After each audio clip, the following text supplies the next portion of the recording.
에베소서 3장 9절입니다. 만물을 창조하신 하나님 안에 영원 전부터 감추어져 있는 비밀의 계획이 무엇인지를 모두에게 밝히게 하셨습니다. 그것은 이제 교회를 통하여 하늘에 있는 통치자들과 권세자들에게 하나님의 갖가지 지혜를 알리시려는 것입니다. 이 일은 하나님께서 우리 주 그리스도 예수 안에서 성취하신 영원한 뜻을 따르는 것입니다.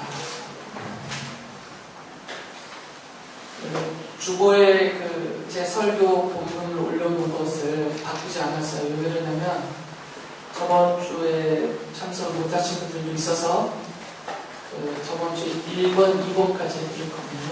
이게 사실은 오늘 세 번째에 대한 내용을 마무리를 져야 돼요.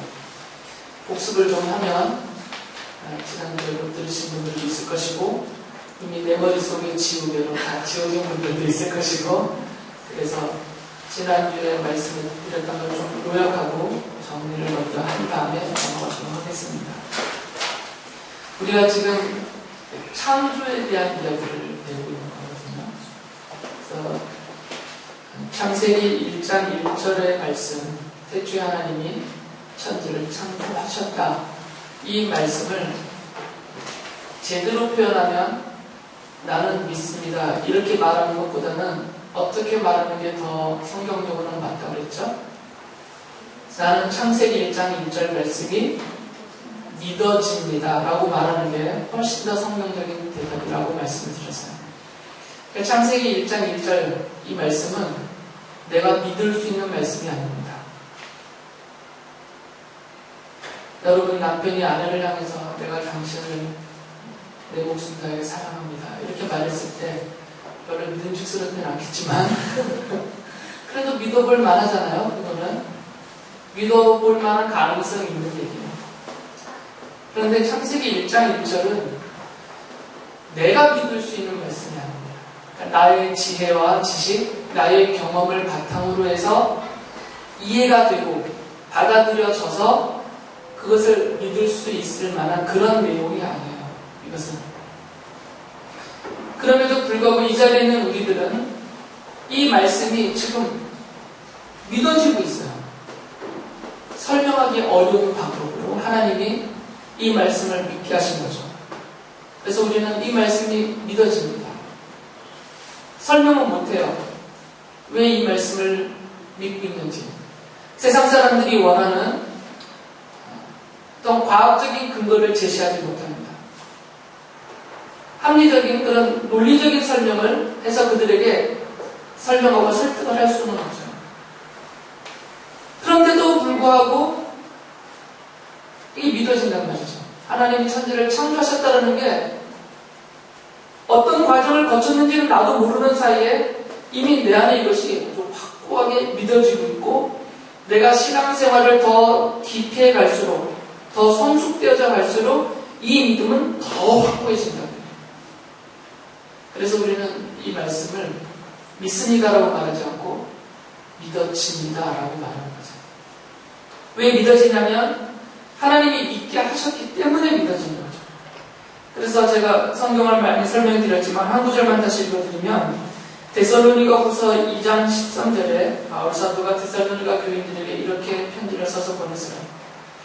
주님의 사랑을 받는 형제자매 여러분, 우리는 여러분의 일로 언제나 하나님께 감사하지 않을 수 없습니다. 하나님께서는 여러분을 성령으로 거룩하게 하시고 진리를 믿게 하여 구원에 이르게 하시려고 처음부터 여러분을 택하여 주셨기 때문입니다. 라고 말씀했어요. 이 말씀을 보면 하나님이 택한 자들에게 믿게 하여 주셔서 구원을 받게 했다는 표현이에요. 그러니까 창세기 1장 1절부터 시작되는 성경 전체 이 하나님의 말씀을 하나님이 믿을 수 있게 미리 정해놓은 사람들에게 믿게 주셔서 믿는다는 것이죠. 그래서 우리가 하나님의 창조를 믿는 것이죠. 하나님의 창조를 어떤 근거를 가지고 일반적인 근거를 갖고 납득이 되어서 믿는 게 아니라 하나님이 나를 창조 이전에 하늘과 땅의 모든 것이 만들어지기 그 이전에 이미 나라는 존재를 택해 놓으셨고 이미 정해놓으셨고, 그리고 나를 정하신 때에 만드셔서 출생케 하시고, 그리고 그러한 나에게 하나님이 믿음을 주셔서 내가 이 모든 말씀을 믿고 구원을 받게 하셨다는 거죠. 그래서 창세기 1장 1절이 믿어진다라는 것은 증거라고 그랬어요. 내가 뭐라는 증거? 하나님의 자녀라는 증거라고 했습니다. 그래서 세상 사람들이 당신이 하나님의 자녀라는 증거를 대보시오라고 말할 때 설득할 필요가 없습니다. 나는 하나님의 창조가 믿어집니다 라고 말하면 그게 하나님의 자녀라는 증거예요. 뭐 내가 사람으로 행동으로 보이고 뭘 성경을 붙여서 설명을 이럴 필요도 없어요. 그렇게 해줘도 받아들이지 않으니까 어차피 하나님을 거부하는 사람들에게는 어떤 것을 제시하고 보여줘도 받아들이지 않습니다. 그들을 향해서 선언적으로 이 말씀만 하시면 돼요. 나는 창세기 1장 1절이 믿어집니다. 이게 내가 하나님의 자녀라는 증거예요. 그게 믿어지는 게 증거입니다. 그 다음에 말씀드렸던 것은 하나님이 이 창조를 하실 때 무엇을 따라서 창조하셨다고 했어요? 하나님의 의도대로. 이 하나님의 의도라는 것은 복합적인 개념이에요. 하나님의 계획, 하나님의 뜻, 하나님의 목적, 이것이 그 의도라는 속에 다 담겨져 있습니다. 하나님이 창조를 하실 때에는 즉흥적으로 하시지 않았고요. 실험적으로 하지 않았다라고 말씀을 드렸어요. 즉흥적이라는 것은 그냥 한번 해볼까? 이래서 만드신 게 아니라는 거죠. 실험적이라는 것은 내가 이것을 창조해 놓고 이것이 어떻게 되어지나 한번 관찰하고 보자. 이게 실험적이에요. 하나님은 그렇게 하지 않았단 말이죠. 하나님은 의도대로 창조하셨어요. 그러니까 하나님이 무엇을 창조하실지를 정해놓고 이거 창조를 하신 이유를 정해놓으셨고 창조의 목적을 정해놓으셨고 이 창조로부터 시작되어서 하나님이 어떻게 그 창조를 완료하실지까지도 하나님이 다 정하셨다는 거죠. 그래서 이것을 하나님의 뭐라고 불렀어요? 작정이라고 그랬죠. 하나님이 다 작정하셨단 말이에요. 그래서 하나님의 창조는 하나님의 의도대로 하나님의 작정 안에서 다 되어졌어요. 여기서 벗어난 것은 하나도 없습니다. 그래서 성경을 해석할 때에는 연대기적으로 해석하면 안 된다고 말씀을 드렸습니다. 이거는 제가 다음 주에 자세하게 설명을 드릴게요. 그것까지 말씀드릴 수 없고, 연대기적 해석이라는 얘기는 하나님이 처음 천지를 창조하실 때, 그리고 우리 인간을 창조하실 때 아직 이 뒷부분을 쓰지 않았다는 얘기예요. 아직 계획이 없다는 얘기예요. 아직은. 그런데 하나님이 인간을 아름답게 창조해서 정말 신적인 존재를 방불케 하게 그렇게 창조해서 에덴 동산에 놔뒀더니 이것들이 타락하고 죄를 지었어요. 주인이 되어버렸어요. 그래서 하나님이 이 죄인들을 구원하고 회복시키기 위해서 어쩔 수 없이 그 방법으로 예수님을 이 땅에 보내셔서 십자가에서 죽게 하셨다. 요게 이 인간의 타락의 결과로 원래는 계획이 없었는데 그 결과로 하나님이 오셨다가 된 거죠. 이게 연대기적인 해석이에요. 이렇게 연대기적으로 해석을 해버리면 어떤 오류에 빠지냐면 이 질문에 답이 안 나와요. 그러면 아담과 하와가 죄를 짓지 않았다면 그리고 그의 후손들의 인류들이 죄가 없이 살았다면 예수님이 이 땅에 오실 필요가 있었느냐? 예수님의 십자가가 과연 필요했느냐? 이렇게 질문하면 대답할 수가 없습니다. 그럼 인간이 죄를 짓지 않았으면 주님이 오실 필요가 없는 거니까? 그래서 이렇게 연대기적으로 성경을 해석하면 성경 해석이 큰 오류에 빠진다고 했습니다. 그래서 이 하나님의 창조는 하나님의 의도대로 그 계획과 뜻과 목적을 가지고 하나님의 작정 안에서 다 되어졌다는 거죠. 그러면 이제 이 인류의 역사는 어떻게 흘러가고 있느냐? 하나님이 작정해 놓으신 그 계획을 향해서 가고 있는 거죠. 그 계획대로. 그 과정은 우리가 충분히 이해할 수는 없지만 전체적으로 본다면 하나님의 작정하신 그 틀 안에 모든 것이 들어가 있습니다. 어떤 것이든 간에 이것이 하나님의 창조의 근본적인 성격에 가고 있어요. 그래서 하나님의 창조는 목적적이라고 말씀을 드렸죠. 좀 복습이에요. 지난주에 드렸던 말씀들. 왜 그러냐면 창조하셔서 그 피조물들을 존재하게 하신 이유와 목적이 있다는 거죠. 그냥 막 만들어버린 게 아니에요. 아무 이유 없이 그것을 존재하도록 창조하시는 아무 이유 없이 만든 것이 아니고 그것을 만드실 때는 반드시 그것을 만드신, 그것을 존재하게 만들어주신 그 이유, 그 목적이 다 있다는 것이죠. 우리가 지금 이해할 수 있느냐 없느냐의 문제가 아니고요. 우리는 근본적으로 이해가 안 돼요, 다. 그러나 성경이 말하는 것을 보면 하나님의 그 창조는 목적적이라는 거죠. 이 작정 안에 있기 때문에.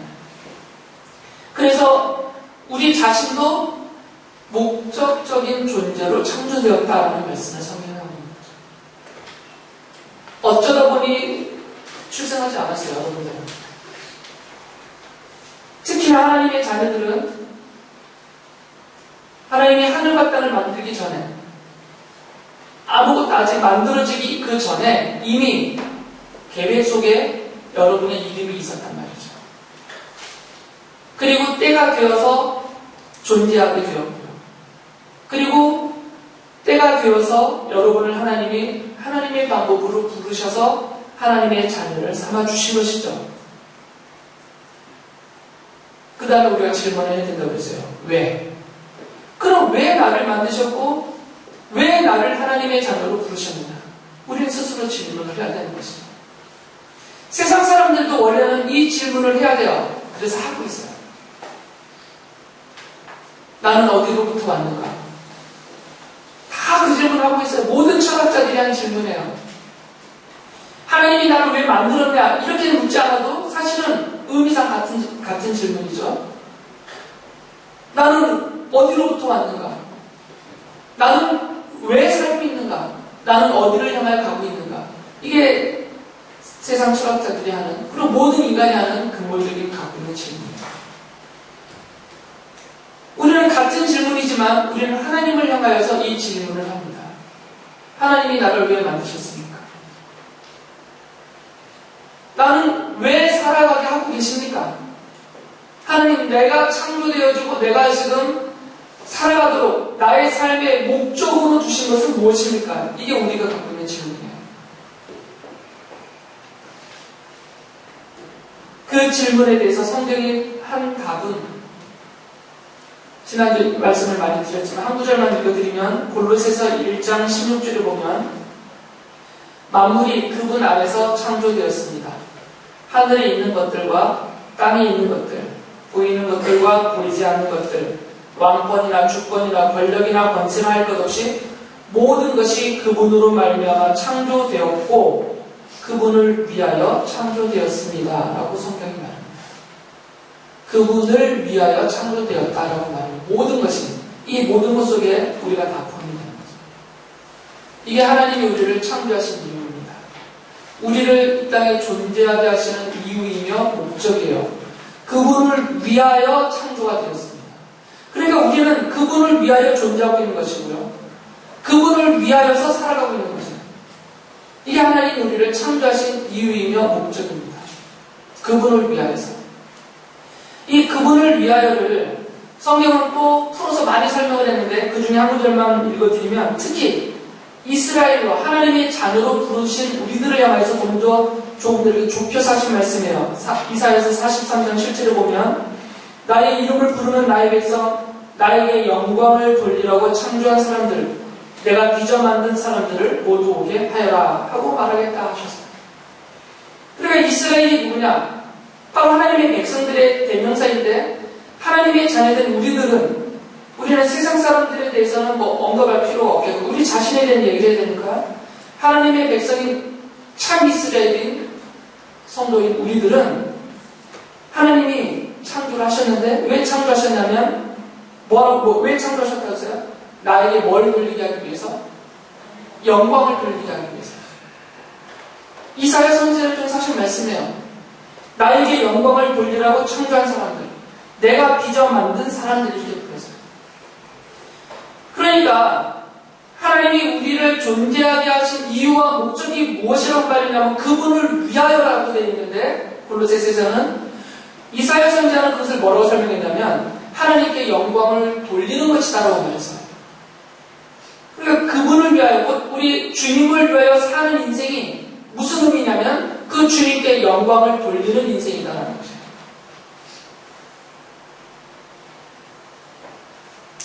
그러면 이제 이 하나님께, 주님께 영광을 돌린다라는 게 무엇인가? 그거를 찾아보면 된다는 것이죠. 이 영광을 돌리라 라는 표현을 쓰니까 마치 내가 무엇인가를 해서, 무엇인가를 이루어서 이 결과로 하나님께 뭐 이렇게 드리는 것처럼 우리가 생각이 돼요. 돌린다라는 의미가 그렇게 되니까 내가 살아서, 내가 무엇을 해서 그것으로 하나님 앞에 이렇게 돌리는 것, 올려드리는 것, 이것이 영광을 돌린다고 우리가 생각을 한단 말이에요. 이것을 인정하게 되면 어떤 오류에 빠지냐면, 그러면 하나님의 영광에 내가 뭔가를 이렇게 보탤 수 있는 것이 되버려요. 하나님의 영광에 내가 보탤 수 있다. 그 영광에 내가 일이라도 보탤 수 있다가 되버리는 것이죠. 그러면 하나님의 영광이라는 것이 인간들의 손에 의해서 이렇게 보태지는 것이라면 이것은 신적인 영광이 될 수가 없는 거죠. 왜 그러냐면 우리가 알고 있는 신의 개념은, 우리가 알고 있는 하나님의 개념은 무한하신 거예요. 무한성이에요. 그러니까 무한이라는 것은 끝이 없다는 거죠. 하나님의 영광이 무한한 것이에요. 그래서 이 무한성 안에는 완전성이 들어가 있어요. 충분성이 들어가 있다고요. 부족함이라는 게 없는 거예요. 뭘 보태야 될 성격이 없는 것이죠. 하나님의 영광은 그 영광 자체로 무한, 불변, 완전 충분해요. 그러니까 우리가 뭘 보탤 수 있다는 자체가 성립이 안 됩니다. 하나님께 영광. 그러니까 우리가 하나님께 영광을 드린다, 영광을 돌린다는 표현은 내가 뭘 어떻게 해서 보태어드려서 더 영광되게 만드는 이런 개념이 아니라 이것은 증거의 개념이에요. 하나님의 영광이 무엇인지를 증거하는 개념. 이 세상이에요. 이 세상을 향하여서 하나님의 영광이라는 게 무엇인지를 드러내고 선언하고 보여주는 증거의 의미가 있어요. 그렇게 성경이 말하기를 하나님의 자녀된 자들은 바로 이 하나님의 영광의 증인으로, 증거로 존재하게 하셨다는 거죠. 정리를 하면 왜 하나님이 우리를 창조하셨느냐, 이 천지 모든 만물을 창조하셨느냐, 하나님의 영광이 무엇인지를 보여주는 증거로, 증인으로 그렇게 만드셨다는 것입니다. 자연 만물은 창조된 자연 상태 그 자체로 하나님의 영광의 증거예요. 제가 못 가본 데가 워낙 많아서 안 가본 데를 예를 들을 수는 없고요. 가봤으면 정말 제가 막 연락서 설명합니다. 어쨌든 뭐 미국의 그랜드 캐년을 가보신 분은 계시겠지만 캐나다 쪽에서 가셨던 거 아니에요. 보면 입이 쩍 벌어진다고 하더라고요. 그냥 동영상으로만 봤기 때문에 그 정도의 실감은 아닌데, 그 자연의 광경을 보면서 입이 쩍 벌어지고 탄성이 나온다고 하더라고요. 그 정도의 탄성이 나올 정도의 장소는 못 가봤어요. 근데 뭐 백두산을 가보든 황산을 가보든 이런 데 보면 그것만 봐도 하고 소리가 나오더라고요. 탄성이. 이 자연 자체가, 하나님이 창조하신 자연세계 자체가 그 자체로 하나님의 영광의 증거입니다. 이것을 하나님이 창조하셨다라고 믿을 수만 있다면, 밤하늘을 보면 우리는 그냥 점으로만 보니까 별게 없지만 허블 망원경 같은 그런 천체를 관측할 수 있는 망원경으로 우주를 본다면, 또는 우주선을 타고 그 우주 공간에 들어가서 우주를 본다면, 뭐 영화에서는 많이 나오지만 우주에서 지구를 볼 때 너무너무 아름다운 지구의 모습을 보고 그것을 보는 우주인들이 감탄하잖아요. 그것을 하나님이 창조하신 것이라고 믿을 수만 있다면 그 자체가 하나님의 창조의 증거가 된다는 거죠. 하나님의 창조의 영광의 증거가 되는 거죠. 그리고 우리 인류를 볼 때 우리 인류 자체의 창조도 하나님의 영광의 증거라는 거죠. 하나님의 형상을 따라 창조되었다는 게 무엇인지에 대해서는 제가 다음 설교 때 말씀을 드릴 거예요. 그래서 우리 인간의 존재 자체를 봐도 하나님의 영광의 증거가 되는 것이고요. 또 우리들처럼 선택을 받고 하나님의 자녀된 자들은 그 자체로서 하나님의 영광의 긍정적인 역할을 하는 것이고, 하나님을 거역하고 여전히 스스로의 삶을 마음껏 살고 있는 저분들, 세상에 있는, 교회 바깥에 있는 저분들은 그 삶을 통하여서 여전히 그들도 하나님의 영광의 증거의 역할을 하고 있는 것이죠. 부정적인 의미로서. 그러니까 우리의 존재 자체가 하나님의 영광의 증거라는 것이에요. 이게 영광을 돌린다의 성경적인 의미입니다. 우리가 찬양하는 찬양의 가사를 보면 성경에서 많이 따왔기 때문에 영광을 돌린다라는 찬양의 가사가 많아요. 그래서 이 찬양하는 분들이 내가 막 황홀경에 들어갈 정도로 그렇게 하나님을 향해서 온 감정과 모든 것을 다해서 막 올려드리는 것이 하나님께 영광을 돌리는 것으로 이렇게 생각을 해요. 그래서 내가 지금 하나님께 영광을 돌리고 있다라고 말하고 있어요. 그렇게 스스로 생각을 해요. 그런데 이건 하나님께 영광을 돌리는 게 아닙니다. 하나님께 영광을 돌리는 것은 그 찬양의 삶이 세상을 향해서 증거받을 때 영광을 돌리는 거죠. 그냥 혼자, 자기 혼자 막 하나님 앞에 나아가고 하나님께 찬양을 올리고 기도하고, 이것은 그 은혜 속에 들어가는 거죠. 하나님의 은혜 속에 들어가는 거지 내가 하나님께 영광을 돌리는 것은 아니에요. 하나님께 영광을 돌리는 것은 그 하나님의 창조를 세상 앞에 증언하는 것이고 증거하는 것이고, 이 그리스도의 십자가를 통해서 완성하신 이 창조의 목적을 세상 앞에 보여주는 것이 하나님께 영광을 돌리는 것이에요. 그 영광을 돌리는 삶이 무엇인지를 우리가 정확히 알아야 됩니다.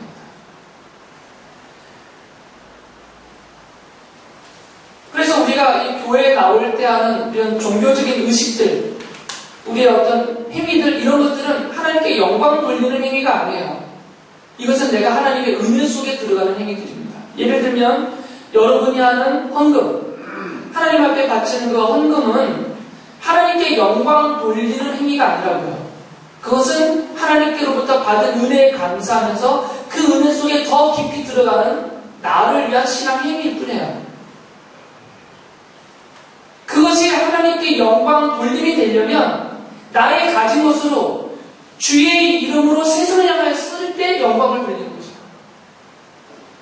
내게 있는 재능으로 우리 아이들이 옆에서 반주하면서 찬양하며 하나님께 영광을 돌렸다라고 우리가 표현하지만, 사실은 이것은 얘네들이 하나님 앞에 영광을 돌린 것이 아니라 하나님의 은혜 속에 스스로 들어오는 것이에요. 이 행위 자체가. 그런데 이것이 세상을 향하여서 하나님 앞에 영광 돌림이 되려면 얘들이 악기를 연주하는 그 재능으로 세상적인 쓰임이 아니라 우리 하나님의 창조를 증거하는 행위로서 이것을 쓸 때, 그리스도의 십자가의 구속의 은총을 증거하는 행위로 이것을 사용할 때 하나님께 영광 돌림이 된다는 것이죠. 그러니까 우리가 그분을 위하여 하나님께 영광을 돌리는 존재로 그 이유와 목적으로 만들어졌다면 우리의 삶은 어떤 삶이 되냐면 증거적인 삶이 돼요. 증거. 하나님의 창조의 증거, 예수 그리스도의 십자가의 구속을 통해서 완성하신 하나님의 그 창조의 증거가 된다는 것입니다. 이게 우리의 삶의 이유이고 목적인 것입니다. 왜 그러냐면 하나님이 이 창조는 그 의도대로 작정 속에서 다 되어졌다라고 말씀을 드렸는데, 이것이요, 창조가 시작이라면 이 시작된 창조가 어떻게 완성이 되어지느냐, 이 창조의 최종적인 목적이 뭐냐, 그것은 바로 그리스도의 십자가이기 때문에 하나님이 이 창조를 통해서 하나님의 영광을 드러내셨는데, 이 드러내신 영광은 하늘에 있는 별이 아니고 이 땅에 있는 자연 만물이 아니고 이것은 아주 작은 것에 불과해요. 하나님의 이 창조의 목적, 하나님의 영광을 드러내고자 하는 그 목적은 어디에서 최종적으로 완전하게 성취하고 드러나냐면 바로 그리스도의 십자가에서 나타나기 때문에, 하나님께서는 이 그리스도의 십자가에서 하나님의 창조의 영광을 완전하게 나타나세요. 바울 사도는 이것을 하나님의 비밀이라고 말했어요. 알기 어려운 것이 있기 때문에 비밀이라고 했습니다. 비밀이라는 것은 감춰져 있는 것이에요. 누구나 조금만 생각하면 알 수 있는 것은 비밀이 안 돼요. 그것은 비밀은 감춰져 있는 것이에요. 아무리 궁리해도 알 수 없는 것이 비밀이에요. 하나님의 창조는 그래서 우리에게서는 비밀입니다. 우리가 알 수가 없어요. 그런데 바울은 또 무슨 얘기를 하냐면, 이 하나님의 비밀이 자신을 통하여서 선지자와 사도들을 통하여서 계시가 되었다라고 말하고 있어요. 에베소서 3장 3절을 보면 하나님께서는 나에게 그 비밀을 계시로 알려주셨습니다라고 말해요.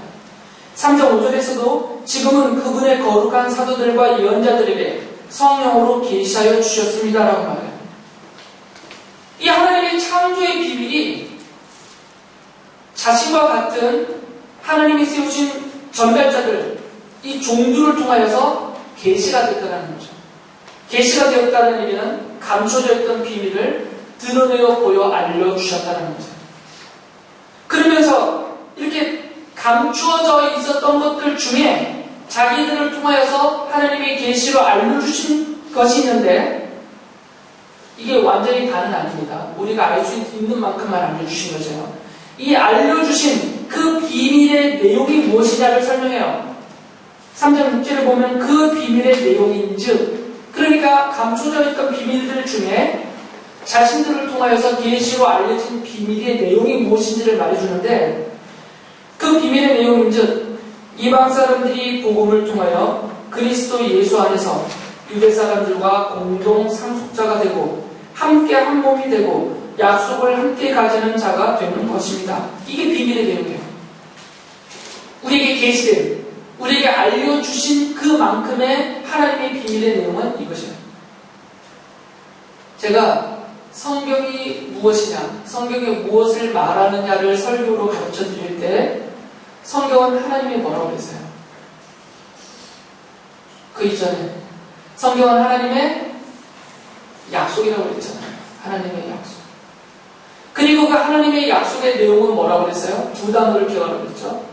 죄인들의 죄를 용서하시고 구원하여 영원한 생명을 얻게 하시는 것입니다. 그래서 성경의 내용은 이 하나님의 약속인데, 그 약속의 핵심 내용은 이 두 가지예요. 그러면서 이 하나님의 약속을 받는, 그 언약을 받는 당사자를 하나님이 정해놓으셨다고 그랬죠. 언약의 당사자, 약속의 당사자. 그들이 누구라고요? 하나님이 택하신 여러분들, 하나님의 자녀. 그래서 하나님이 택하신 언약의 상속자들, 당사자들을 언약의 상속자로 부르시고, 그 언약의 상속자들에게 하나님의 나라를 유업으로, 유산으로 받게 하셨다라고 말씀을 드렸어요. 이게 성경의 내용이라고 쭉 설명을 해드렸죠. 지금 그 얘기가 이 비밀의 내용이다 그 말이에요. 바울은 것을 확 줄여서 말한 것이죠. 이게 계시된 비밀의 내용이에요. 그런데 3장 9절에 보면, 에베소 3장 9절에 보면 만물을 창조하신 하나님 안에 영원 전부터 감추어져 있는 비밀의 계획이 무엇인지를 모두에게 밝히게 하셨습니다 라고 말해요. 3장 9절에서 영원 전부터 만물을 창조하실 때 하나님이 감춰주신 비밀의 계획이 있었는데, 그것이 이제 드러났어요. 그것이 어떻게 드러났냐면 3장 10절에 보면 이 일은, 그러니까 이 일은 하나님의 비밀이에요.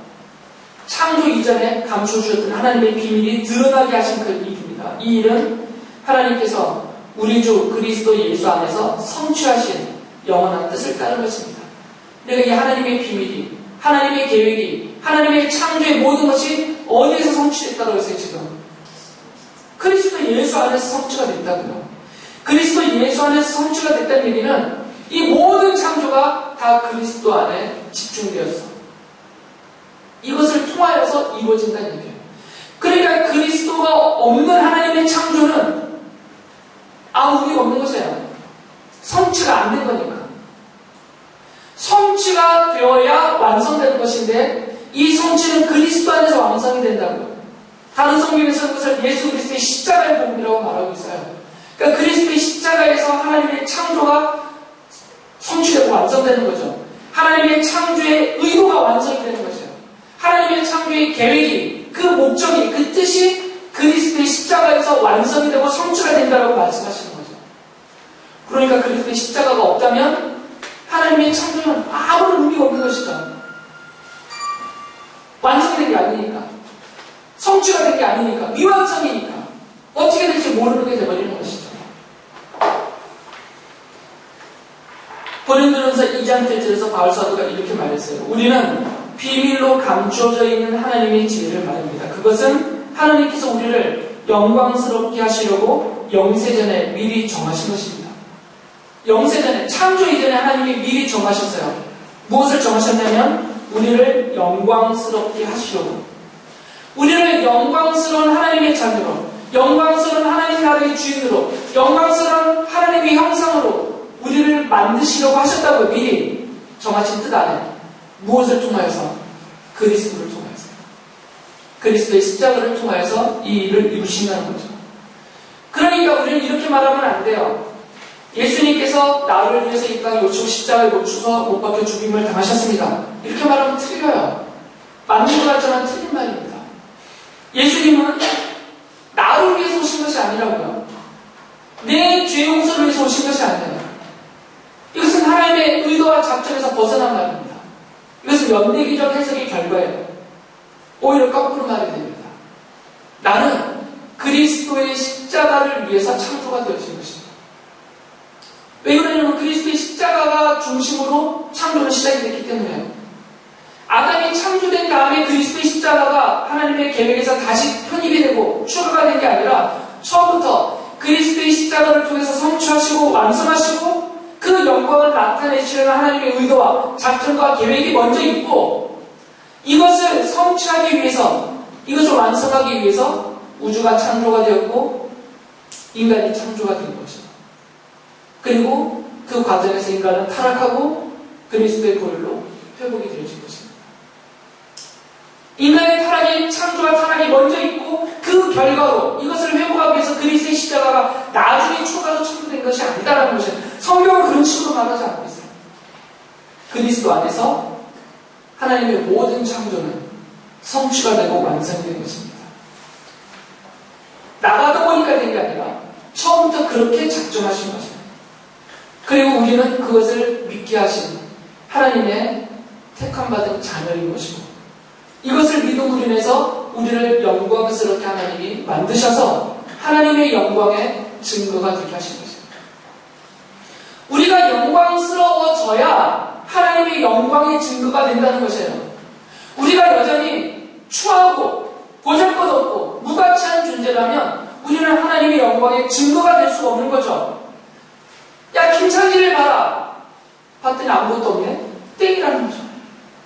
김창진을 봤더니 김창희가 영광스러운 존재예요. 왜 그러냐면 하나님이 영광스럽게 만들어줬기 때문에. 제가 영광스러워 보이나요? 믿음의 눈이 없어서 그래요. 믿음의 눈으로 보면 저는 영광스러운 존재예요. 하나님의 자녀이니까. 죄를 용서받았고 하나님의 자녀가 되었고 하나님 나라의 주인이 되었고 그리스도와 함께 왕노를 할 수 있는 권세를 받은 자이고 지금도 하나님이 함께 하시고 보호하심과 돌보심과 인도하신 가운데서 하나님과 동행하고 있는 복된 자이기 때문에 김찬희는 영광스러운 존재입니다. 내가 영광이 아니라 하나님의 영광이 내게 임한 것이죠. 그리스도를 통하여서. 그러니까 영광의 증거가 되는 거죠. 세상 사람들은 하나님의 영광의 부정적인 증거입니다.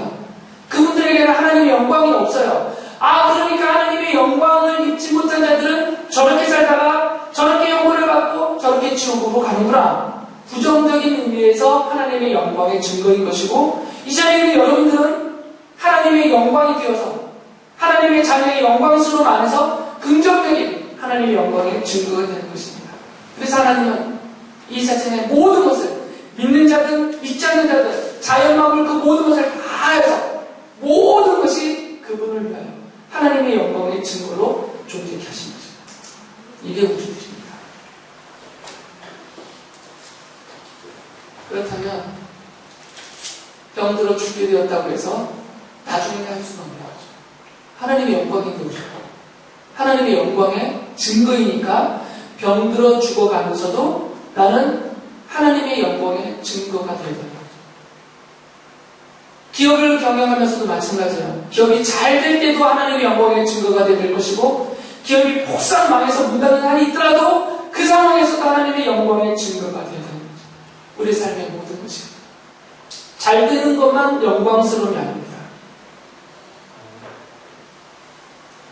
이렇게 영광스러운 하나님의 자녀를 삼아주신 우리 하나님께 감사하면서 내 존재 이유를 아시고 존재의 목적을 아시고 영광의 증거로 살아가는 여러분 되길 바랍니다.